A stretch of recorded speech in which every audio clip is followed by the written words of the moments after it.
এরপরে আল্লাহর হাবিব সাল্লাল্লাহু আলাইহি ওয়াসাল্লাম বললেন, শোনো, ইন্না রাব্বাকুম ওয়াহিদুন, তোমাদের রব হচ্ছেন একজন, তিনি কে? ওয়া ইন্না আবাকুম ওয়াহিদুন, এবং তোমাদের বাবাও একজন, তিনি কে? আদম আলাইহিস সালাম। কুল্লুকুম লি আদম, তোমরা সবাই আদম আলাইহিস সালাতু ওয়াস সালামের মাধ্যমে, তোমাদের সবার বাবা হচ্ছেন আদম আলাইহিস সালাম, তার মাধ্যমে তোমরা দুনিয়াতে আসছো, সিলসিলা জারি হয়ে গেছে। ও আদমু মিন তুরাবিন, এবং আদম আলাইহিস সালাম হচ্ছেন মাটির তৈরি একজন মানুষ।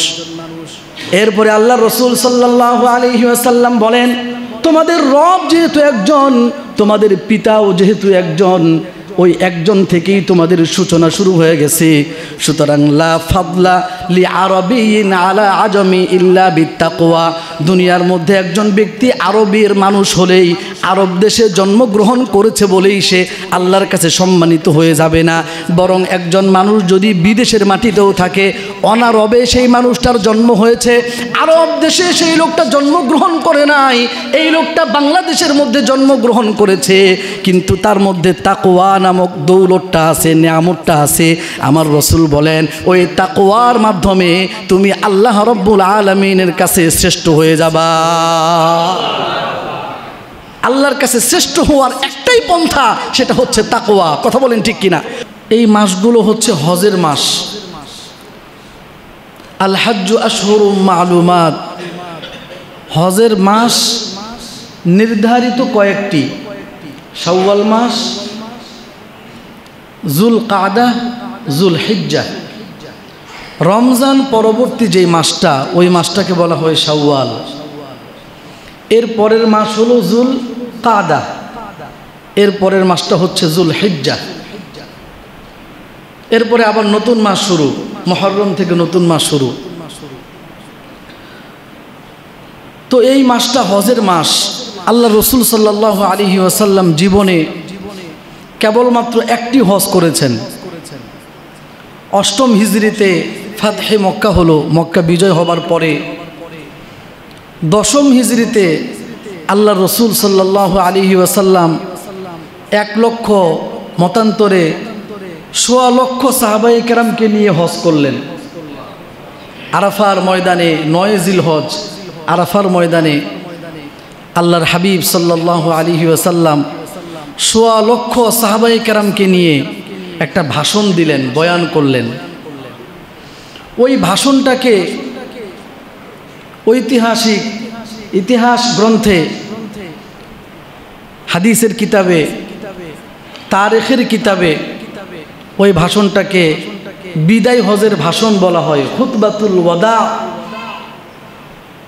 মানে এটাই ছিল আল্লাহ নবী সাল্লাল্লাহু আলাইহি ওয়াসাল্লামের পক্ষ থেকে হজের মৌসুমে তার উম্মতদেরকে বলা শেষ ভাষণ। প্রত্যেক নামাজের মধ্যে আমাদের জন্য জামাত শর্ত, পাঞ্জেগানা হোক আর যেভাবেই হোক জামাতে নামাজ পড়তে হবে। জামাতের বাইরে নামাজ পড়ার কোনো সুযোগ নাই।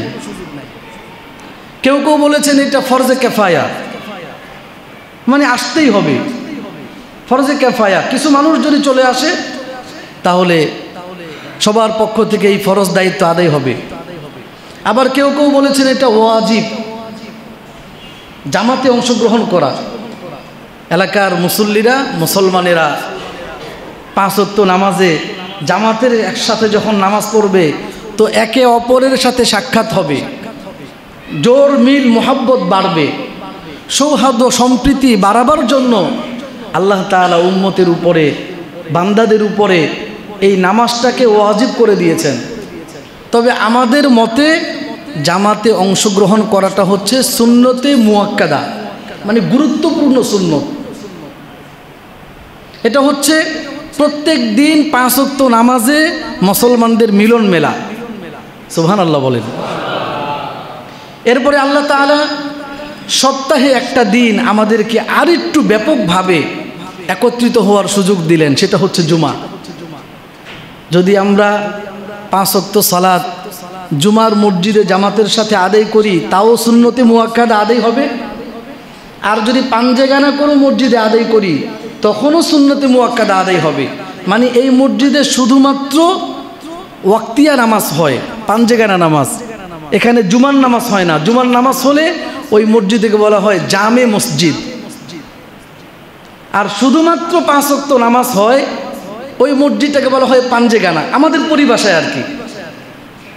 তাহলে পাঞ্জেগানা নামাজে মুসলমানেরা জামাতে অংশগ্রহণ করলো, এটা হচ্ছে ছোট আকারে মিলন মেলা, প্রত্যেক দিন সাক্ষাৎ হবে মুসলমানদের সাথে। এরপরে জামে মসজিদে জুমার নামাজে আরেকটু ব্যাপকভাবে একত্রিত হবে। আরও ব্যাপকভাবে একত্রিত হওয়ার জন্য বছরে 2টা দিন আল্লাহ তাআলা দান করেছেন, একটা হচ্ছে ঈদুল ফিতর আর একটা হচ্ছে ঈদুল আদহা। 2 ঈদের নামাজ মাঠে হওয়া বাঞ্ছনীয়। আল্লাহ রসুল সাল্লাল্লাহু আলাইহি ওয়াসাল্লাম ঈদের নামাজ মাঠে আদায় করতেন। হ্যাঁ, যদি ওই সুযোগ না থাকে, এমন ব্যবস্থা যদি না থাকে, ব্যবস্থা আছে কোনো কারণে নামাজ পড়তে পারলো না, মুষলধারে বৃষ্টি, ঝড় তুফান, মাঠে ব্যবস্থা হলো না, তাহলে মসজিদে পড়তে পারে। এটা দ্বিতীয় অপশন। প্রথম অপশনটা হচ্ছে মাঠে পড়বে। কিন্তু আফসোস এবং পরিতাপের বিষয় হলো এই মাঠে পড়ার সুন্নতটা আমরা যারা ঢাকায় বসবাস করি আমাদের জীবনে খুব কম হয়। হয়েছে কি না কে জানে? আগে হয়তো হয়েছিল, এখন একবারেই প্রত্যেক মসজিদে মসজিদে ঈদের নামাজ। কিন্তু শরীয়তের মানসা হচ্ছে ঈদের নামাজটা কোনো একটা মাঠে পড়ার যদি সুযোগ থাকে মাঠে পড়বে। আল্লাহ তাআলা আমাদেরকে সেই ব্যবস্থা করে দেন। একটা কাজ আমি করতে পারছি না, তো সেটার জন্য আল্লাহর কাছে দোয়া করতে হবে। ওজোর কোনোদিন, মানে একটা জিনিস ওজোর, এটা স্বাভাবিক হতে পারে না। ওজোর তো ওজোরেই। আমরা মাঠ বাদ দিয়ে মসজিদে ঈদের সলাত আদায় করি ওজোরের কারণে। মনে করেন একজন মানুষের 24 ঘন্টা শুধু পেশাব পড়তেই থাকে, টপকাতে থাকে। এই লোকটার বিধান হচ্ছে আপনি ওযু করবেন, এরপরে নামাজ পড়বেন। ওই ওয়াক্তের যত নামাজ আপনি পড়তে পারেন, সুন্নত, নফল, ওয়াজিব, ফরজ সব পড়েন। ওই ওয়াক্ত শেষ, আপনার ওযুও শেষ। আবার সামনের ওয়াক্তের জন্য নতুন করে আপনাকে ওযু করা লাগবে। তাহলে এই যে লোকটা, সে মাজুর হওয়ার কারণে এই বিধান কি সবার জন্য? তাহলে সে আল্লাহর কাছে দোয়া করবে যে আল্লাহ আপনি আমার এই ওজরটাকে দূর করে দেন। এজন্য শরীয়তের প্রত্যেকটা বিষয় আমরা যেখানে অপারগ, ওজর আছে আমাদের, ওগুলোর জন্য আল্লাহর কাছে দোয়া করা যে হে আল্লাহ, আপনার বিধান আপনি যেইভাবে দিয়েছেন আমরা যেন ওইভাবেই পালন করতে পারি। বলেন আমিন। তাহলে ঈদের জামাতে বিভিন্ন মসজিদের, বিভিন্ন জামে মসজিদের সব মুসল্লিরা এলাকা ভিত্তিক একত্রিত হবে। মনে করেন ধলপুরে যতগুলো মসজিদ আছে সবাই মিলে গোলাপবাগ মাঠে জামাত করলো। কথার কথা আর কি। প্রত্যেক জুমাতে আমরা একত্রিত হই, প্রত্যেক জুমা মসজিদে পৃথক পৃথক। কিন্তু ঈদের নামাজটা আর একটু ব্যাপকতার সাথে বেশি মানুষের সমাগমের মাধ্যমে আদায় করা, এটা হচ্ছে শরীয়তের মানসা। প্রত্যেক সপ্তাহে যাদের দেখা সাক্ষাৎ হয় না, 2 ঈদে তাদের সাথে দেখা সাক্ষাৎ হবে।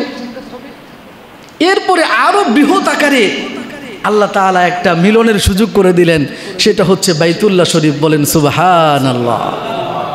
এই বাইতুল্লাহ শরীফে আল্লাহ তাআলা যাদেরকে তৌফিক দান করেন, যারা সচ্ছল, এদের উপরে আল্লাহ তাআলা জীবনে একটা বার বাইতুল্লাহ শরীফে গিয়ে হজ করা বান্দার উপরে ফরজ করে দিয়েছেন। এখন চলছে হজের মৌসুম, এখানে গোটা পৃথিবীর মানুষেরা একত্রিত হবে। লম্বা, খাটো, সাদা, কালো, কত শ্রেণী পেশার মানুষ সেখানে থাকে। সেখানে গেলে আপনি আল্লাহর কুদরত দেখতে পাবেন। বাইতুল্লাহ শরীফ, যেটার উপরে 24টা ঘন্টা আল্লাহ তাআলার রহমতের বারিধারা বর্ষণ হতে থাকে। একটা আওয়াজ দিয়ে বলেন না সুবহানাল্লাহ। কেউ যদি আল্লাহর ঘরের দিকে তাকিয়ে থাকে, যতক্ষণ পর্যন্ত তাকিয়ে থাকবে আল্লাহ রাব্বুল আলামিন ওই বান্দার আমলনামায় ততক্ষণ পর্যন্ত সওয়াব লিখতে থাকবেন।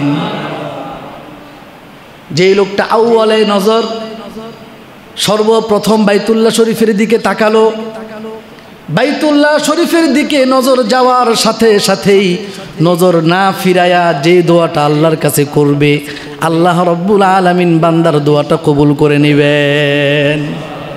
এই জন্য যারা অভিজ্ঞ মুআল্লিম এরা বলবে যে আমরা বাইতুল্লাহ শরীফে এখন প্রবেশ করব, সবাই মাথা নিচের দিকে তাকান, কেউ তাকাবেন না, আমি যখন বলবো তখন তাকাবেন। কারণ প্রথম মুহূর্ত, প্রথম দর্শন, আউয়ালে নজর, আপনি যে দোয়াটা আল্লাহর কাছে করবেন ওই দোয়াটা আল্লাহ তাআলা কবুল করে নেবেন। অনেকে বুঝে না কি দোয়া করবে। আল্লাহর বান্দারা বলতো যে আমি আল্লাহর কাছে প্রথম নজরে দোয়া করছি, আল্লাহ আপনি আমাকে বারবার আপনার ঘরে জিয়ারতের তৌফিক দান করেন। যাদের মন পেরেশান, অস্থির হয়ে আছে, ভারাক্রান্ত, ডিপ্রেশনে ভুগতেছেন, আপনি কিছু টাকা খরচ করে আল্লাহর ঘরে যান। আল্লাহর ঘরের গিলাফ যদি পারেন একটু জড়ায় ধরেন, আল্লাহর কাছে দোয়া করেন, আল্লাহ তাআলা আপনার মনের কামনা বাসনাগুলো পূরণ করে দিবেন। অসচ্ছলতা আছে, দরিদ্রতার পেরেশানিতে আছেন, ঋণ মুক্ত হচ্ছেন না, ঋণ থেকে মুক্ত হবার জন্য, পেরেশান থেকে মুক্ত হবার জন্য, অসচ্ছলতা দূর করে সচ্ছলতা আনয়নের জন্য আপনি 1-1.5 লাখ টাকা খরচ করে আল্লাহর ঘর জিয়ারত করে আসেন। আমি প্রতিশ্রুতি দিলাম আপনার অসচ্ছলতা আল্লাহ তাআলা দূর করে দিবেন। শক্ত ভাষায় মানে আত্মবিশ্বাস নিয়ে বলছি, কারণ এটা আমার কথা না, আল্লাহ নবী সাল্লাল্লাহু আলাইহি ওয়াসাল্লামের কথা। তিনি বলেছেন, তাবিউ বাইনাল হজ্জি ওয়াল উমরা, তোমরা বারবার হজ উমরা করো। বারবার হজ উমরা করলে কি হবে? বারবার হজ উমরা করবে, ফাইন্নাহুমা ইয়ানফিয়ানি আল ফাকরা ওয়াজ যুনুবা। যদি তোমরা বারবার হজ উমরা করো, বারবার হজ উমরা করার মধ্য দিয়া আল্লাহ রব্বুল আলামিন তোমাদের গুনাহগুলোকে মাফ করে দিবেন এবং তোমাদের অসচ্ছলতাগুলোকে আল্লাহ তাআলা দূর করে দিবেন। সুবহানাল্লাহ। দূর করে দিবেন কে? তাহলে হজের মৌসুম চলতেছে। আল্লাহ রসুল সাল্লাল্লাহু আলাইহি ওয়াসাল্লামের জমানায় ১৬ লক্ষ সাহাবায়ে কেরাম উপস্থিত, চারটিখানি কথা না।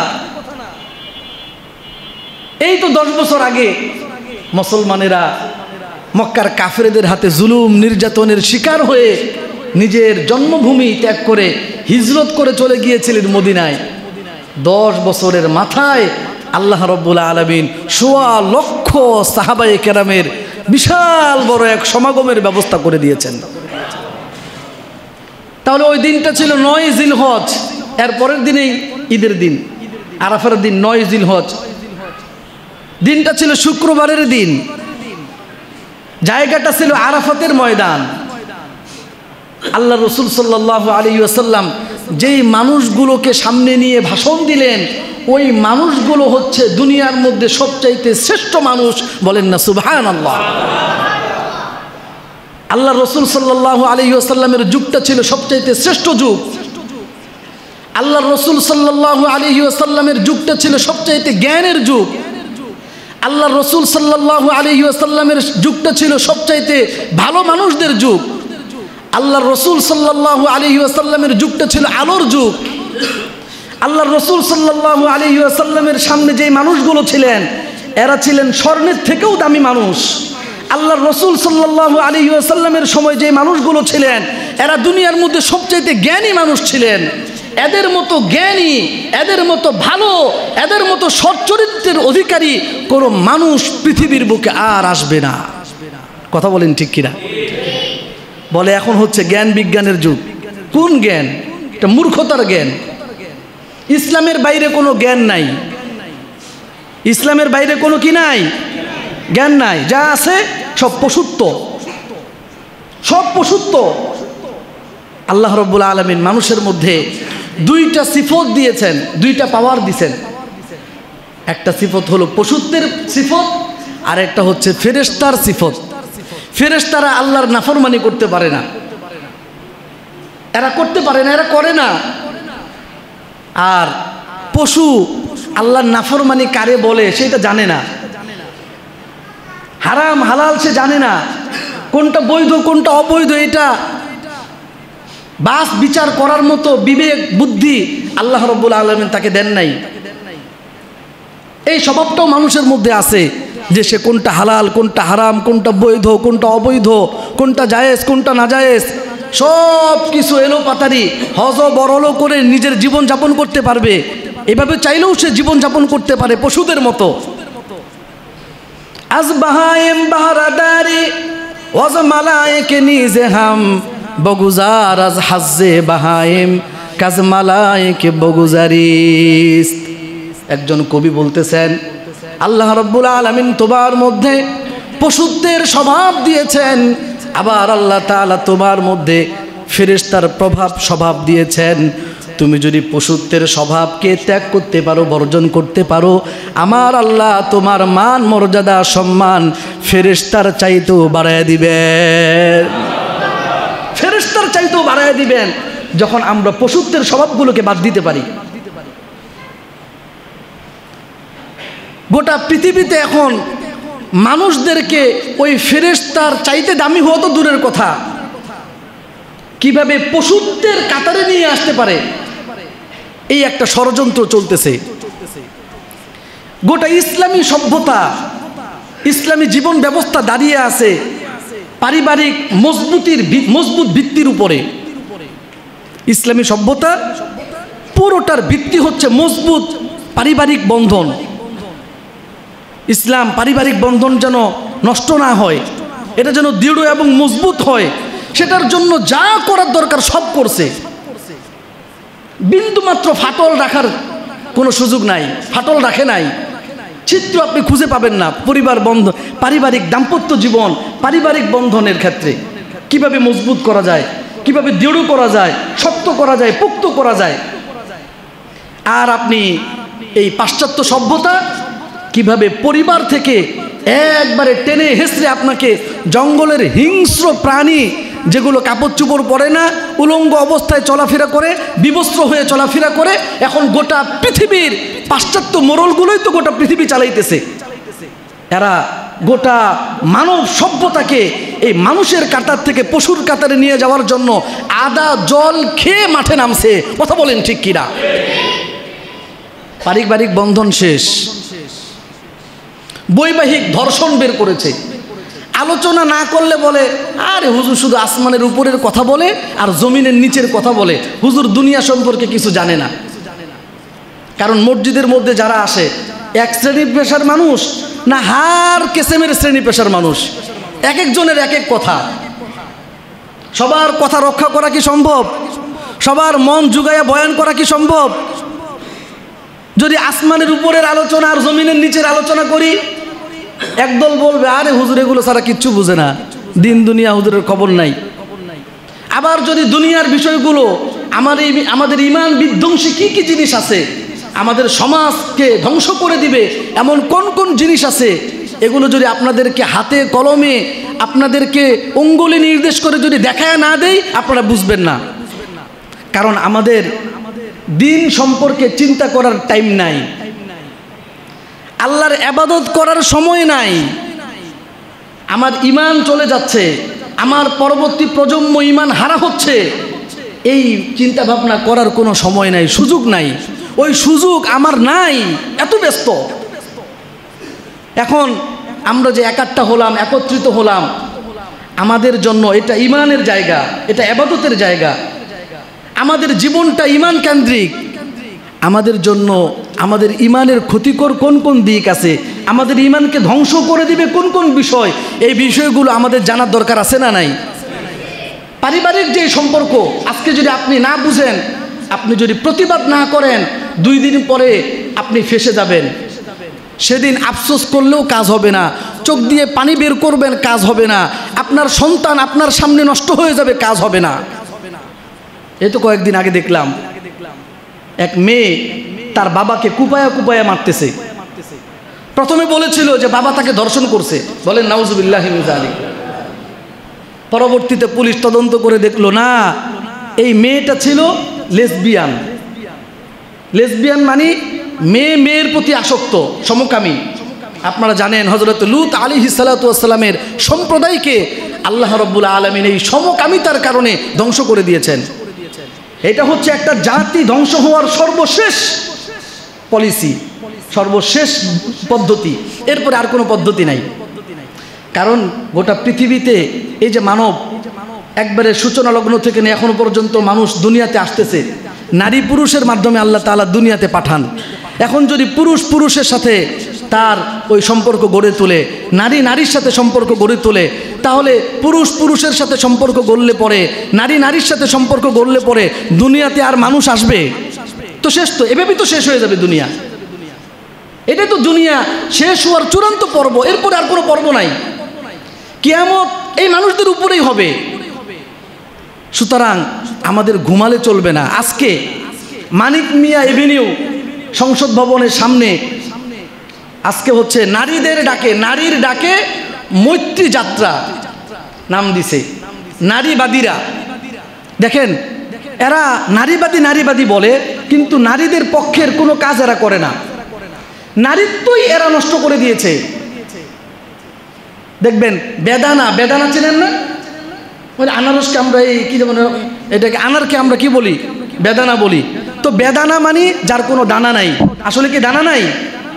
আছে। আনারস যার কাছে রস নাই। আসলে আনারসের মধ্যে রস আছে না নাই? মানে বলতেছে একটা, কিন্তু এটার বিপরীত। ওরা বলে আমরা নারীবাদী, কিন্তু এরা হচ্ছে নারী জাতির সবচাইতে বড় দুশ্মন। কথা বলেন ঠিক কিনা? অদম্য নারী প্রতিযোগিতায় ডক্টর মোহাম্মদ ইউনুস ভালোটাকে ভালো বলতে হবে, খারাপটাকে খারাপ বলতে হবে। কথা বলেন ঠিক কিনা?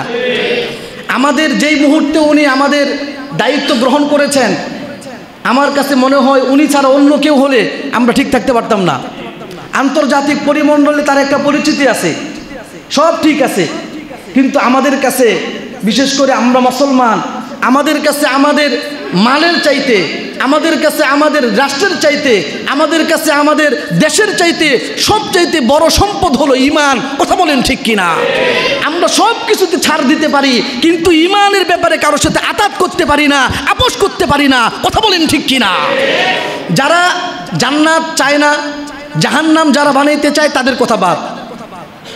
আমি তাদের কথা বলছি যারা জান্নাতকে বিশ্বাস করে, যারা জাহান্নাম থেকে মুক্তি চায়, তাদের জন্য আমাদের এই বক্তব্য।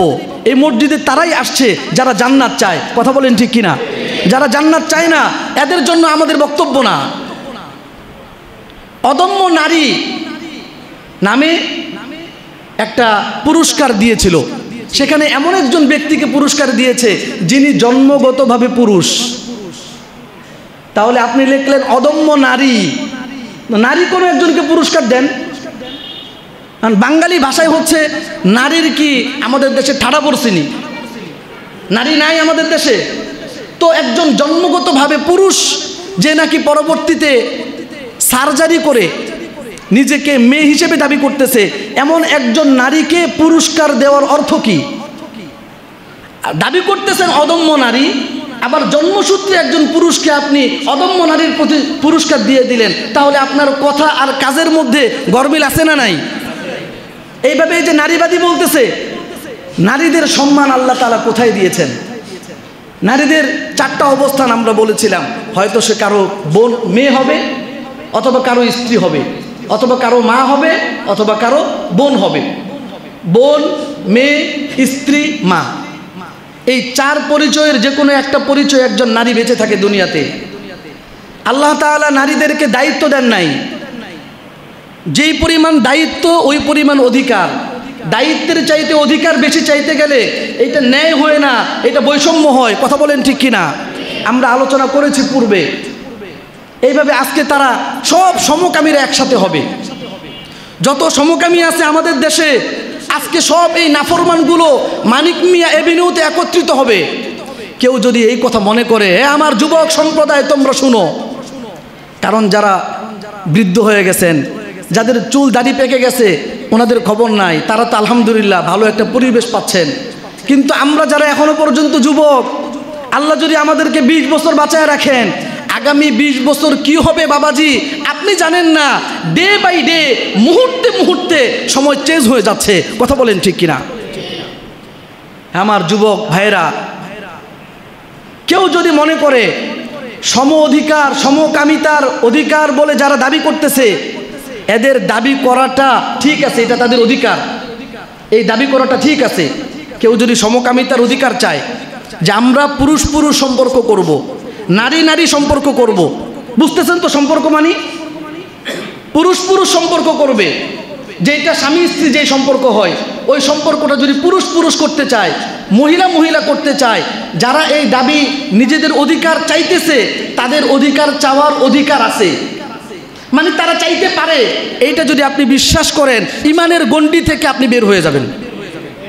কথা বলেন ঠিক কিনা? কথা স্পষ্ট। যারা সম অধিকারের আন্দোলন করতেছে এরা তো কাফের, এরা লূত আলাইহিস সালাতু ওয়াস সালামের সম্প্রদায়ের মতো, এরা কাফের। আপনি আল্লাহর নাফরমানি করার স্বাধীনতা পাবেন আর আপনাকে ইসলাম কাফের বলার স্বাধীনতা পাবে না। আপনি আল্লাহর নাফরমানি করার স্বাধীনতা বলতেছেন যে আমি আল্লাহর ইসলামের বাইরে আমি চলে আসব, এটা আমার অধিকার। তো ইসলামের বাইরে চলে গেলে ইসলাম আপনাকে কাফের বলবে, এটা ইসলামের অধিকার? ও, আপনি ইসলামের বাইরে যাওয়ার অধিকার পাবেন আর ইসলাম আপনাকে কাফের বলার অধিকার পাবে না, এটা আবার কোন ধরনের কথা? বলতেছিলাম যারা সমতা সমকামিতার অধিকার বলে আন্দোলন করতেছে এটা আমাদের অধিকার। কোনো মুসলমান যদি বলে হ্যাঁ একজন মানুষ সমকামিতার অধিকারে আন্দোলন করতে পারে, আপনি সমর্থন করছেন মানে আপনিও তাদের অন্তর্ভুক্ত হয়ে গেছেন। হযরত লূত আলাইহিস সালাতু ওয়াস সালামের বিবি স্ত্রী, তিনি সমকামিতায় লিপ্ত ছিলেন না, কিন্তু সমকামীদেরকে তিনি সাপোর্ট করেছেন, সমর্থন জুগিয়েছেন, যার কারণে আল্লাহ রাব্বুল আলামিন সমকামীদের সাথে হযরত লূত আলাইহিস সালাতু ওয়াস সালামের মতো জলিলুল কদর একজন নবীর বিবিকেও শুধুমাত্র সমকামীদেরকে সমর্থন করার কারণে আল্লাহ তাআলা ধ্বংস করে দিয়েছেন। সুতরাং সাবধান, সাবধান। আমার স্বাধীনতা বলতে কিচ্ছু নাই। বলি না মত প্রকাশের স্বাধীনতা, স্বাধীন সংবাদপত্র, জনগণের রায়, জনতার শাসন, এগুলো হচ্ছে মুখরোচক কথা, এগুলোর কোনো বাস্তবতা নাই। আমার বয়সী যারা, আমার থেকে বড় বয়সী যারা মনে করেন স্বাধীনতার পর থেকে নিয়ে এই পর্যন্ত, জন্মের পর থেকে নিয়ে আমি এই কথাগুলো শুনতেছি, জনগণ যা বলে তা, জনগণটাকে হেরেই বুঝলাম না। বাংলাদেশের সব জনগণ 90% জনগণ বলতেছে আমরা এই নারী কমিশনের এই প্রস্তাবগুলোকে প্রত্যাখ্যান করতেছি। আমাদের মা বোনেরা পর্যন্ত আন্দোলন করতেছে, এরপরেও তারা বলে জনগণ যদি চায় এটা চলবে না, আমরা বাদ দিয়ে দিব। তো জনগণ কে? আসলে জনগণ আপনি আর আমি না, অল্প কয়েকজন ব্যক্তি জনগণ। সর্বোচ্চ পর্যায়ের সামরিক কিছু কর্মকর্তা, খেয়াল করে শুনেন, প্রচলিত গণতন্ত্রে জনগণকে এটা আপনাকে বুঝতে হবে। ওরা যে বলে জনগণ জনগণ, আপনাকে যে বলতেছে ভোটের মাধ্যমে আপনি প্রতিনিধি নির্বাচন করবেন, নো, ভোটের মাধ্যমে কে প্রতিনিধি হবে এটা আগের থেকেই নির্বাচিত হয়ে আছে। যার কারণে দেখেন না যেই দলেই আসুক ওই দলেই ভারতের পা চাটে আর আমেরিকার পা চাটে। কথা বলেন ঠিক কিনা? কারণ তারা নিজেরাও জানে আমরা যে মুখে মুখে বলতেছি জনগণ ভোট দিয়ে প্রতিনিধি তৈরি করবে, ওরা জানে এই জনগণের কোনো পাওয়ার নাই, আসল পাওয়ার হলো মোড়লদের। আরে আমেরিকার মতো নির্বাচনে ট্রাম্পকে জয়ী করছে রাশিয়া। ট্রাম্পের মতো একজন ব্যবসায়িক ব্যক্তি যে কোনোদিন রাজনীতিও বুঝে না, তারে আমেরিকার প্রেসিডেন্ট বানিয়ে দিছে কে? রাশিয়া। আমেরিকার প্রতিনিধি, রাষ্ট্রপ্রধান, প্রেসিডেন্ট যদি আরেক দেশের হস্তক্ষেপে হয়, তো বাংলাদেশের প্রতিনিধি আপনার আর আমার মতো সলিমুল্লাহ করিমুল্লাহ দিয়া হইব? এটা হচ্ছে মানুষকে ধোঁকা দেওয়া। গণতন্ত্র আগা গোড়া A to Z পুরোটাই ধোঁকা। কথা বলেন ঠিক কিনা? তাহলে জনগণকে প্রচলিত এই গণতন্ত্রে জনগণ হচ্ছে সর্বোচ্চ পর্যায়ের সামরিক কিছু কর্মকর্তা, এক নাম্বার। দুই নাম্বার হচ্ছে বিদেশে বিক্রি হওয়া প্রভাবশালী কিছু সাংবাদিক, বিদেশে বিক্রি হওয়া প্রভাবশালী কিছু সাংবাদিক। তিন নাম্বার হচ্ছে টাকার কুমির, অঢেল সম্পত্তির মালিক। চার নাম্বার হচ্ছে বিদেশের লেজুর বৃত্তি করা কিছু আমলা, শক্তিধর আমলা। এই কয়েক শ্রেণীর মানুষ দেশের প্রেসিডেন্ট কে হবে, প্রধানমন্ত্রী কে হবে, এই কয়েক শ্রেণীর মানুষ যেই সিদ্ধান্ত দিবে ওইটাই সিদ্ধান্ত। আর বাকি আমরা যারা জনগণ আছি আমরা হলাম খাইল্লা আব্দুল্লাহ। কথা বলেন ঠিক কিনা? আমি আমার জীবনে, আপনি আমারই বুঝাইতে হইব না তো, আমি তো অন্য দেশে থাকি না, আমি তো বাংলাদেশেরই সন্তান। আমার জন্মের পর থেকে আমি দেখেই আসতেছি জনগণ জনগণ, কিন্তু কই আমরা 99% যখন ছিলাম, এখন 90% জনগণ এক কথা বলি কিন্তু হয়ে যায় আরেকটা কথা, বলেন ঠিক কিনা? তাহলে বোঝা গেল আপনারা আমাদেরকে জনগণের কথা বললেও জনগণ আমরা না, মুখে আমাদেরকে বলেন কিন্তু আপনাদের জনগণ হলো মোড়লরা। আমার কথা কি বুঝে আসছে ভাইরা আমার? এই জন্য আমাদের বক্তব্য ক্লিয়ার, স্পষ্ট। আল্লাহ রসুল সাল্লাল্লাহু আলাইহি ওয়াসাল্লাম বিদায় হজের ভাষণে ১৬ লক্ষ সাহাবায়ে কেরামকে নিয়ে কয়েকটা বক্তব্য দিয়েছেন, অনেক লম্বা চড়া বক্তব্য। প্রত্যেকটা মুসলমানের ওই বক্তব্য মুখস্থ করা উচিত। আল্লাহ রসুল সাল্লাল্লাহু আলাইহি ওয়াসাল্লাম যেই দিনটায় বক্তব্য দিয়েছিলেন ওই দিনটা কোন বার ছিল? একটু জোরে বলেন। শুক্রবার ছিল। বলছি না আমি আলোচনা শুরুতে, বিদায় হজের দিনটা কোন দিন ছিল? কোন মাসের কত তারিখ? জিলহজ মাসের 9 তারিখ। কোন জায়গায়? আরাফার ময়দানে। কাদেরকে সামনে নিয়া? ১৬ লক্ষ সাহাবায়ে কেরামকে নিয়া। যেই সাহাবীদের মতো মানুষ নবীদের পরে সাহাবীদের মতো শ্রেষ্ঠ আর কেউ নাই। সুবহানাল্লাহ বলেন। আল্লাহর হাবিব সাল্লাল্লাহু আলাইহি ওয়াসাল্লাম বললেন, ইয়া আইয়ুহান নাস, হে দুনিয়ার মানুষ সকল, ইসমাউ উবাইয়িনু লাকুম, তোমরা আমার বয়ান শোনো, আমি তোমাদের সামনে বয়ান পেশ করতেছি, বয়ান করছি। উবাইয়িনু লাকুম, আমি গুরুত্বপূর্ণ কিছু বয়ান তোমাদের সামনে রাখতেছি। আল্লাহ রসুল সাল্লাল্লাহু আলাইহি ওয়াসাল্লাম যতগুলো বয়ান করলেন তার মধ্যে গুরুত্বপূর্ণ পয়েন্ট দিয়ে একটা আলোচনা করব। আল্লাহ রসুল সাল্লাল্লাহু আলাইহি ওয়াসাল্লাম 1 নম্বরে বললেন, আল্লাহ রসুল সাল্লাল্লাহু আলাইহি ওয়াসাল্লাম 1 নম্বরে বললেন, আলা ইন্না কুল্লা আমরিল জাহিলিয়াতি তাহতা কদামাইয়া মাউদুউন, জাহিলি যুগের যত ধরনের বিষয়াদি আছে, যত ধরনের কার্যক্রম আছে, সব কার্যক্রমকে আমি আমার পায়ের নিচে দলিত মথিত করে দিলাম, মাউদু বর্জন করে দিলাম। কোনো মুসলমান জাহিলি যুগের কোনো ধরনের কার্যক্রমের সাথে যুক্ত হতে পারবে না। জাহিলি যুগের কার্যক্রম মানে কি হুজুর? ইসলামের বাইরে কোনো কার্যক্রমের সাথে যুক্ত হতে পারবে না, শেষ।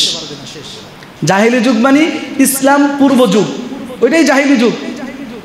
যেই জাহিলি যুগে আল্লাহ রসুল ছিলেন না, যেই জাহিলি যুগে কোরআন ছিল না, যেই জাহিলি যুগে রসুলুল্লাহর সিরাহ ছিল না, যেই জাহিলি যুগে আল্লাহ রসুলের সুন্নাহ ছিল না, ওইটাই হচ্ছে ইসলাম বহির্ভূত জাহিলি যুগ, অজ্ঞতার যুগ, মূর্খের যুগ, অন্ধকারের যুগ। আল্লাহ রসুল সাল্লাল্লাহু আলাইহি ওয়াসাল্লাম বললেন, আলা ইন্না কুল্লা আমরিল জাহিলিয়াতি মাউদুউন, শুনে নাও, পৃথিবীর সব ইসলাম বহির্ভূত যত কর্মকাণ্ড আছে, যত তন্ত্রমন্ত্র আছে, সব তন্ত্রমন্ত্র, সব কর্মকাণ্ড, সব বিষয় তাহতা কদামাইয়া মাউদুউন, আমি আমার পায়ের নিচে দলিত করলাম, ফেলে দিলাম, ছুড়ে দিলাম, মাউদু বর্জনকৃত এটা। এরপরে আল্লাহর হাবিব সাল্লাল্লাহু আলাইহি ওয়াসাল্লাম বললেন, শোনো, ইন্না রাব্বাকুম ওয়াহিদুন, তোমাদের রব হচ্ছেন একজন, তিনি কে? ওয়া ইন্না আবাকুম ওয়াহিদুন, এবং তোমাদের বাবাও একজন, তিনি কে? আদম আলাইহিস সালাম। কুল্লুকুম লি আদম, তোমরা সবাই আদম আলাইহিস সালাতু ওয়াস সালামের মাধ্যমে, তোমাদের সবার বাবা হচ্ছেন আদম আলাইহিস সালাম, তার মাধ্যমে তোমরা দুনিয়াতে আসছো, সিলসিলা জারি হয়ে গেছে। ও আদমু মিন তুরাবিন, এবং আদম আলাইহিস সালাম হচ্ছেন মাটির তৈরি একজন মানুষ। এরপরে আল্লাহ রসুল সাল্লাল্লাহু আলাইহি ওয়াসাল্লাম বলেন, তোমাদের রব যেহেতু একজন, তোমাদের পিতাও যেহেতু একজন, ওই একজন থেকেই তোমাদের সূচনা শুরু হয়ে গেছে। সুতরাং লা ফাদলা লি আরবিয়িন আলা আজমি ইল্লা বিত্তাকওয়া, দুনিয়ার মধ্যে একজন ব্যক্তি আরবের মানুষ হলেই, আরব দেশে জন্মগ্রহণ করেছে বলেই সে আল্লাহর কাছে সম্মানিত হয়ে যাবে না, বরং একজন মানুষ যদি বিদেশের মাটিতেও থাকে, অনারবে সেই মানুষটার জন্ম হয়েছে, আরব দেশে সেই লোকটা জন্মগ্রহণ করে নাই, এই লোকটা বাংলাদেশের মধ্যে জন্মগ্রহণ করেছে, কিন্তু তার মধ্যে তাকওয়া নামক দৌলতটা আছে, নিয়ামতটা আছে। আমার রসুল বলেন, ওই তাকওয়ার মাধ্যমে তুমি আল্লাহ রব্বুল আলামিনের কাছে শ্রেষ্ঠ হয়ে যাবা। আল্লাহর কাছে শ্রেষ্ঠ হওয়ার একটাই পন্থা, সেটা হচ্ছে তাকওয়া। কথা বলেন ঠিক কিনা? লম্বা চূড়া ব্যাখ্যা আছে, আমি সবগুলো করব না আমার ভাইরা। এরপরে আল্লাহ রসুল সাল্লাল্লাহু আলাইহি ওয়াসাল্লাম বললেন, ইন্নামাল মুমিনুনা ইখওয়া, দুনিয়ার সব মুমিনরা হলো ভাই ভাই, দুনিয়ার সব মুসলমানেরা হলো ভাই ভাই। দুনিয়ার মুমিন মুসলমানেরা একে অপরের ভাই। কাফের মুশরিক নাস্তিক বেঈমানরা কোনোদিন মুসলমানের ভাই হতে পারে? কথা বলেন। আল্লাহ রসুল সাল্লাল্লাহু আলাইহি ওয়াসাল্লাম বলেছেন, ইন্নামাল মুমিনুনা ইখওয়া, দুনিয়ার সব মুমিনেরা ভাই ভাই। আরে কাফের মুশরিকরাও তো আমাদেরকে ভাই মনে করে না। ভাই মনে করলে ফিলিস্তিনিকে আমাদেরকে মারতো, ভাই মনে করলে কাশ্মীরকে আমাদেরকে মারতো, ভাই মনে করলে মিয়ানমারের মুসলমানদেরকে তাদের বসত বাড়ি ভিটে বাড়ি থেকে দূরীভূত করে আমাদের বাংলাদেশে রোহিঙ্গা নামক গালি খাওয়া লাগতো। ওরাই তো আমাদেরকে ভাই মনে করে না। আপনি ভাই মনে করলে হবে নাকি? আল্লাহ রসুল সাল্লাল্লাহু আলাইহি সাল্লাম বলেছেন, ইন্নামাল মুমিনুনা ইখওয়া, দুনিয়ার সব মুমিনেরা হলো ভাই ভাই। মুমিন ব্যতীত অন্য কেউ মুমিনদের বন্ধু হতে পারে না, ভাই হতে পারে না। কথা বলেন ঠিক কিনা? এরপরে আল্লাহ রসুল সাল্লাল্লাহু আলাইহি সাল্লাম বলছেন, শোনো, ওয়ালা ইয়াহিল্লু লিমরিইন মালু আখিহি ইল্লা আন তিবি নাফসিন মিনহু, একজন মুসলমানের জন্য আরেকজন মুসলমানের সম্পদ তার সন্তুষ্টি ছাড়া বৈধ হবে না। সে যদি সন্তুষ্ট হয়ে না দেয় তাহলে তোমার জন্য সেই সম্পদ ভক্ষণ করা কি নাই? জায়েজ নাই। তাহলে আপনি যে চাঁদাবাজি করলেন, আপনি একজন একটা বিল্ডিং বানাইতেছে, কয়েকদিন আগে নিউজ দেখলাম এই নারায়ণগঞ্জ না কোথায় বিল্ডিং বানাইতেছে, চাঁদা না দেওয়ার কারণে দুই ভাইরে ধরে হাত পায়ের রক কেটে দিয়েছে। বলেন নাউজুবিল্লাহি মিন যালিক। এই সম্পদ আপনি ছিনায় আনলেন চাঁদাবাজি কইরা। এটা কি সন্তুষ্ট চিত্তে না কি অসন্তুষ্টির সাথে? আল্লাহ রসুল সাল্লাল্লাহু আলাইহি সাল্লাম বলেছেন, লা ইয়াহিল্লু মালুমরিইন ইল্লা বিতিবি নাফসিহি, সন্তুষ্টি ছাড়া আরেকজনের সম্পদ যদি তুমি নিয়ে নাও এটা তোমার জন্য বৈধ হবে না। এরপরে আল্লাহ রসুল সাল্লাল্লাহু আলাইহি সাল্লাম অনেকগুলো কথা বলেছেন। শেষ কথা বলেছেন, আরিক্কাকুম আরিক্কাকুম আরিক্কাকুম, শোনো, তোমাদের যদি গোলাম থাকে গোলামদের ব্যাপারে তোমরা সতর্ক হও, গোলামদের ব্যাপারে সতর্ক হও, গোলামদের ব্যাপারে সতর্ক হও। অধীনস্থ যারা আছে তাদের ব্যাপারে সতর্ক হও। তোমরা যদি মালিক পক্ষ হও শ্রমিকদের ব্যাপারে সতর্ক হয়ে যাও। তোমরা যদি দায়িত্বশীল হও তোমাদের অধীনস্থ যারা আছে তাদের ব্যাপারে তোমরা সতর্ক হয়ে যাও। কি সতর্ক? আল্লাহ রসুল সাল্লাল্লাহু আলাইহি ওয়াসাল্লাম বলেন, আতইমুহুম মিম্মা তাকুলুনা, তোমরা যা খাবে তাদেরকেও সেটাই খাওয়াবা। ওয়াকসুহুম মিম্মা তালবাসুনা, এবং তোমরা যা পরিধান করবে, যেই মানের কাপড় পরিধান করবে ওই মানের কাপড় তোমরা অধীনস্থ ব্যক্তিদেরকেও পরাইবা। সুবহানাল্লাহ। আল্লাহ রসুল সাল্লাল্লাহু আলাইহি সাল্লামের গোলাম ছিলেন হযরতে যায়েদ বিন হারেসা রাদিয়াল্লাহু তাআলা আনহু। যদি আল্লাহ তাআলা তৌফিক দান করেন যায়েদ বিন হারেসা রাদিয়াল্লাহু আনহুর জীবনী আগামী পর্বে ইনশাআল্লাহ আলোচনা করব। আল্লাহ রসুল সাল্লাল্লাহু আলাইহি সাল্লাম কেমন ব্যক্তি ছিলেন, তার কথা আর কাজের মধ্যে 100% মিল ছিল। আর আমাদের নেতারা সকালবেলা একটা বলে বিকালবেলা ভুলে যায়। আমাদের মধ্যেও তো তাই, আমরা জনগণরাও তো তাই। আল্লাহ রসুল সাল্লাল্লাহু আলাইহি সাল্লাম বলেছেন, আমালুকুম উম্মালুকুম, তোমরা যেমন আমল করবা তোমাদের নেতাদেরকে এমন বানানো হবে। তোমরা আমল করবা উল্টাপাল্টা, তোমরা নিজের আমানতের খেয়ানত করবা না, চাঁদাবাজি করবা, ঘুষ খাইবা, সুদ দিবা, পর্দা করবা না, আর তোমাদের নেতা হবে একজন আল্লাহওয়ালা ব্যক্তি। এত সহজ। তোমরা নিজের আগে আল্লাহওয়ালা হও, নিজেরা আল্লাহর ফরমাবরদারি করো, নাফরমানি বাদ দিয়ে দাও, তাহলে আল্লাহ তাআলা একজন ইমানদার, দিনদার, পরহেজগার নেতা তোমাদের জন্য সিলেক্ট করে দিবেন। কথা বলেন ঠিক কিনা? আল্লাহ তাআলা আমাদেরকে বুঝার ও আমল করার তৌফিক দান করুন বলি আমিন।